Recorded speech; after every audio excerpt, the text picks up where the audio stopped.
امریکہ نے ایک بار پھر ایران کے مختلف علاقات میں حملے کیے ہیں۔ امریکن سینٹرل کمانڈ نے حملوں کے تیسرے مرحلے میں ایران میں 140 فوجی اہداف کو ٹارگٹ بنانے کا دعویٰ کیا ہے۔ کارروائیاں آبنۂ ہرمز میں تجارتی جہازوں پر حملوں کے رد عمل میں کی گئیں۔ ایران کے میزائل اور ڈرون تنصیبات، بحری اثاثے، اسلحہ گودام، مواصلاتی مراکز اور ساحلی نگرانی کے نظام کو نشانہ بنایا گیا۔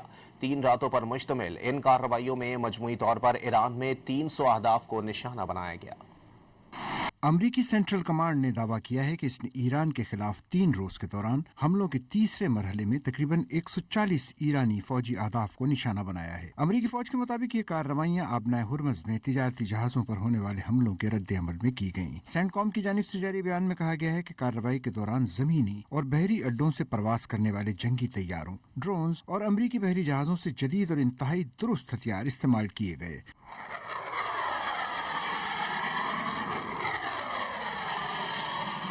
حملوں میں ایران کے میزائل، ڈرون سائٹس، بحری صلاحیتیں، اسلحہ ذخیرہ گاہوں کو ٹارگٹ کیا گیا۔ امریکی حملوں کے بعد ایران کے کم از کم 11 شہر دھماکوں سے گونج اٹھے۔ ایرانی میڈیا کے مطابق ہرمزگان صوبے کے شہر جسک میں 10 سے زیادہ دھماکوں کی آوازیں سنی گئیں۔ بندر عباس، سیریک، چابہار، سوودیا اور بندر دیر میں بھی دھماکے سنے گئے۔ بو شہر کے گورنر محمد مظفری نے کہا کہ گزشتہ رات امریکی حملوں میں شہر کے 4 مقامات کو نشانہ بنایا گیا۔ ادھر صوبہ لرستان کی انتظامیہ نے بھی ضلع چگنی کے علاقے ویسیان میں ایک میزائل گرنے کی اطلاع دی۔